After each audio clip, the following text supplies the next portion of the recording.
Hey everyone, hey, thanks for joining the channel this morning. Hey, we're still doing some projects and we're slowly coming along, and today we're going to be doing another project. We're actually going to be planting some Leland Cypress trees, and I'll show you those trees in just a second.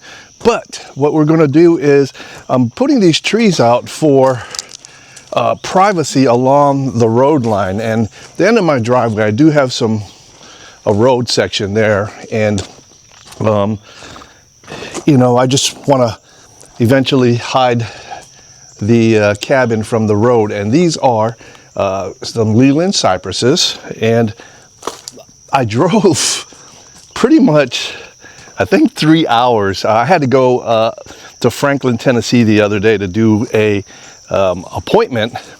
So with the appointment, I wasn't too far from a place called McMinnville, and McMinnville is known for their nurseries, and there was some Leland Cypresses there that I could pick up for $5 for 1 gallon pots. Now let me tell you, here where I'm at now in this area, a 1 gallon pot they're selling for like 25 bucks. So there is no way that I was going to pay $200 for, you know, a couple of plants. So today we're going to plant them in there, and I've got Tim that's going to be helping me. But yeah, so come along as we go ahead and start planting some Leland Cypresses here at the homestead. All right, so this is some of the sections where we're going to plant these, and I planted a couple yesterday, and basically I'm going to plant them here along the sides and space them about 3 or 4 feet apart. And I planted these before, but at my last home, and I put them too close together, and they kind of merged together, and I'm hoping they do that because that's what I want to do as far as getting some privacy here at the homestead. So I'm going to go I've got some bamboo sticks I've got to cut. Those are going to be used to hold the plants from leaning over left and right. So I'm going to get started. All right, so these are some bamboo sticks I got from Home Depot. They're 6 foot, so I'm going to go, well, actually a 6-pack for $8. So I'm going to go ahead and cut them in half, and we're going to use them to help keep them sturdy. And like I said, these were about $7 for a pack of 6. Instead of the metal ones, I'd rather use the bamboos. They're a little bit cheaper. The metal ones were quite a bit more. So, all right, so we're going to go ahead and dig the holes. We got 2 on this side of the road, and then I've got 4 on the other side.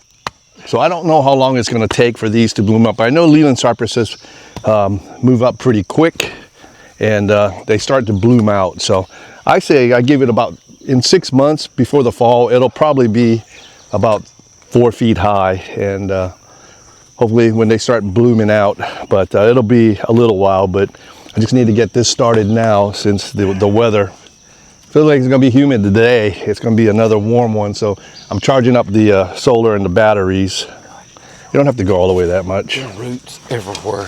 You're going to hit roots the deeper you go. I'm not worried. Give me. All right, folks, so we got one of the holes already pretty much digged out already. I think this is going to be deep enough. It's perfect. And then I got to go I'll get some water and some buckets here in a little bit. Yep, that's going to be perfect.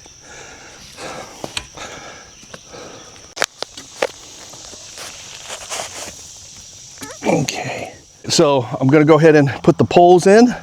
And like I said, you know, basically you want it a couple inches from the tree. And then I do have these zip tie or ties from my trash can, and I use 3. And basically you just twist them all together, and then you twist them around the pole, and it'll hold the tree up, and then I'll put some water down on it. All right, so basically they're just going to go around the tree.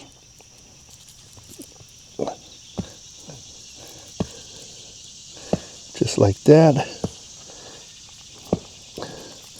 I just twist them on. Then this might be long enough to go around twice, maybe. Okay, we got another one here. And that one's pretty deep. Right, we got 6 planted on the other side. We got 3 more to go. And then I'm going to use these tools to bury my solar cable across the driveway so people stop driving over my solar power cord, even though it's in plain sight. People can't see them. I'm really surprised they didn't run over my Starlink. I mean, it's right there on the ground, and people try to turn around right there, which I don't like, and then they turn around on the grass, and that when it rains, it digs into the grass, and then now I got a little dead grass. So I think by putting some stuff up like this is going to prevent people from turning around in my driveway. In the middle of the night, learning how to breathe without the neon light. It's a long road back to where I used to be, but I'm finding faith in the pieces left of me. All right, so what we're going to do is we're going to dig a trench probably about 2 or 3 inches apart and go down about 3 inches under the gravel. We're removing the gravel. Now, gravel's expensive. Now, the gravel can range anywhere between $800 and $1,100 based on where you're at. Now, gravel used to be only like $600 a load. For this property, I had to do 3 loads. Cost me almost $1,800 to put the gravel down, but that's not including the chert. The chert was $500 a load, and I had to get 4 loads of that. So I'm looking, I spent probably about $3,000 in gravel and chert. You know, that's quite a bit of money. And the old house I had to put down, or we dug a hole, pushed it in there and burned it and broke it down. That cost me $5,000 for that house. So, you know, it's the initial cost on a homestead. You do have to pay out some, but that's why I'm so frugal, and I shop on Marketplace a lot and look for stuff, because you can't just go out and buy it, especially when you're retired. Now I'm on a fixed income, but we'll go ahead and dig. So let's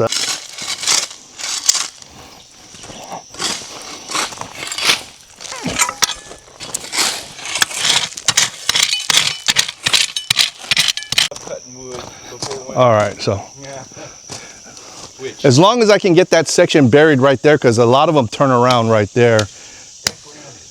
That's why I'm saying we compact it. So, yeah, and we ran over it and ran over it and ran over it. I think it'd be okay. I don't know. It'll be okay. It'll be all right. Let me dig up a little further. Okay, we got 3/4 of it buried. We just got this one section, and I wish I had a pick, but I don't have one. So we're almost. I mean, we only have like a 2 feet, 3 feet section left. But like I said, man, this thing's so expensive, the crushed gravel. If you're thinking of getting some, be sure you do your homework, because it ain't cheap. All right, we got it buried. Looks pretty good. We went down a couple inches, probably 4 inches or so, so it's plenty. That way now people can drive over it. I'm not worried about it catching on anything, catching on any kind of hooks or metal. And hopefully when the rain comes in tonight, it'll wash all this dirt off, and it'll look like it was meant to be. All right, we got the lines buried. Looked like it was meant to be. You don't see the black line. I'm not worried about it. I'm gonna take after Tim leaves, I'm gonna take the Tacoma Sarge. I'm just gonna drive up and down here a little bit, compact it a little bit more. Right now I'm probably pulling about 1,600 watts. The sun's not completely out yet, but about noon, I'll probably get anywhere between 1,600 and 2,200 watts coming in. That's perfect to charge up the batteries. I did receive some lights yesterday, and I'm going to place them where they angle up on a tree, so place will be lit up at night. They are on also photocell, so you can set them sun up, sun down. You can turn them on manually, but they're not 12-volt system. They're going to be off the 120.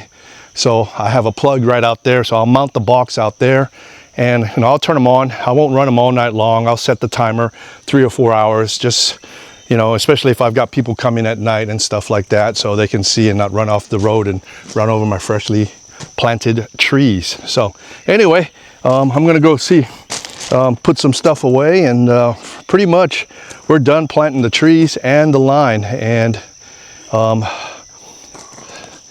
it should be a nice warm day. So, well, good morning everyone. It is a rainy day here in the south, and I'm just walking out. I'm just checking out to see how the Leland cypresses look. The good thing is we've got a lot of rain in the next day or so, so having these free water is pretty good. And they look pretty green. I mean, for transporting them, sitting, and I'm gonna plant a couple more here. I think I need about 12 more, so it'll be, all the way up to the garage, or the carport, I should say. And man, it's raining. Whew. But yeah, it looks good. I'm happy with it. I want to thank Tim for coming out and helping me dig some holes. And man, some of the roots on that big tree we had to kind of cut away.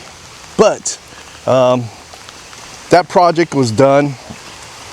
And then the project of burying the lines for the solar panels, that's another thing that I am glad we got taken care of before the rains came. And I do have my line still from the AC unit on the ground here, so I got to figure a way. I don't know if I want to bury it there because it's always wet, or I'm just run it alongside the bottom of the cabin. And I'm glad it's not humid today. Whew. Yesterday and the last couple of days, we were in the high 90s, and the humidity was just insane. But I think for today, we're going to have rain and thunderstorms all day long. If it looks a little smoky, I'm burning some trash over there. So it's not not fog rolling in. But what was I saying? Oh, it's going to be cool today, so I'll open up the windows. It's going to be in the low 70s, high 60s. And with the rain, it'll keep things cool. So what I'll do is I won't have anything to power up, charge up my batteries. So I'm gonna have to fire up the generator and use gas today to charge everything up, which is no big deal, And when people say they're off grid, some people freak out when they're saying, oh, you're using generators or using petroleum or gasoline. I don't use it on a daily basis, so I use it for days like this, inclement weather. So, living on the homestead, there's a lot to do, and there's a lot of things that I'd like to improve. And that's one good thing about being retired. It gives you the opportunity to do work or do the things you want to do. Yes, I would like to do more traveling and camping and stuff like that, but I got a lot to do here. One of the next projects I'm going to do, a company has sent me some landscape lighting, and I'm going to put them up, along here somewhere, and they're going to shine up on the trees. So at night, you got the views of the trees, the tree lines. I won't leave those on all the time. It's just basically mood or scene lighting. So I got to figure a day to get those in. Probably in the next day or two, because the ground's going to be soft and be easy to dig this ground and trench it to bury the cable or the lines. But I'm not familiar with burying those lines. If you have any tips or ideas, should I use conduit to run the electrical lines through there, or is it all right to just bury the lines like that? I've never done electrical lighting like that, but yeah, I'm looking forward to it, and it'll give it a good look. Also, if you look out there, there used to be a path that goes straight out to the back side of my property to the 100 acres. Right here I do have a tree down, and I do have some overgrowth weeds, so I'm gonna have to spray that. You can see right there where it's dried. I did spray over there, so I just need to keep going, and then we've got a tree down over there, so we're gonna go ahead and cut that tree and maybe a tree or two, and that way I can start paving. When I say paving, or getting back there with my truck and get to the back side of my property. Eventually I would love to build another small cabin out there where I can just sit and relax, and on the back side, like I said, there's 100 acres back there. Well, you know, that's pretty much it for this video. I really appreciate you guys checking out the channel. We're slowly growing. I'm really surprised. We're up to about 1,500 subscribers right now, and you guys have been awesome. Great comments, great ideas, and I'm about 1,000 watch hours away from, you know, being monetized, and I would love to get this channel monetized, which would help pay for some of the projects or fund some of the projects here at the homestead. Other than that, that's all we've got going right now. I've got some gear reviews that I need to put up on the channel as well. I did get a water purifier that it is battery operated, or you know, it has a built-in battery that will purify the water. I'm looking forward to doing that. I'll probably include that in the next video. But yeah, if you're looking to do this kind of lifestyle, a homestead lifestyle or off-grid, it's pretty rewarding, I should say. And you know, people are like, well, aren't you, you know, don't you feel bad? You're out there alone. It's just you and Hoku. Don't, you know, I love it. You know, the peaceful, the tranquility. I mean, listen to this.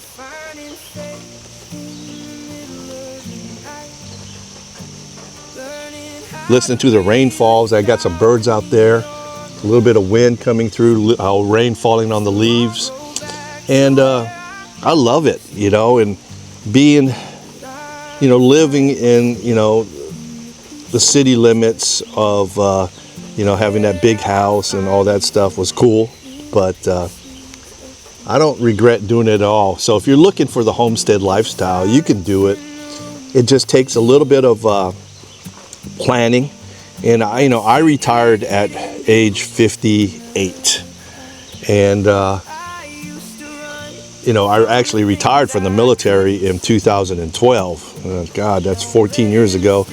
And then, you know, retired from the police department several years after that. But you know, you can do it on you know, if you decide you want to do it on a fixed income. Just that you have to be smart about your money and your finances. I've got another 2 years for Social Security. Actually, I turned 60 here in like 3 weeks. I can't believe that. 60, the big 60. But yeah, you could do it, you know, and it just depends on how you want to live your lifestyle. A lot of folks say, I can't retire, you know, I got this, I got that. And someone told me the other day, you know, what their monthly income was, and I said, you could retire on that, and but you have to change your lifestyle. You have to change your financial lifestyle, you know, and so I don't know. It's just a great thing. I really enjoy doing and being out here, and I'm glad I did it. So, but anyway, I'm gonna end the video here. I'm just rambling on, standing out on the porch in the rain. I might fire up the pellet grill and make some grilled or some teriyaki chicken here in a little bit. But if you got any questions, feel free to ask away, and I really appreciate all them comments that you guys have and the ideas, and I'm slowly getting to them. You know, I still need to work on that well pump with the sand, that sand pipe, sand spike pipe, I guess they call it, hand pump and all that other stuff, but that's coming. And like I said, I want to thank all of you guys for being part of the channel. So please subscribe, like, and comment. You know, like I said, I'm only 1,000 watch hours from being monetized on this channel, and that would be really good if you guys could help support the channel that way, so I can knock out some more projects. But anyway, so until the next video, this has been Off-Grid Gumby out.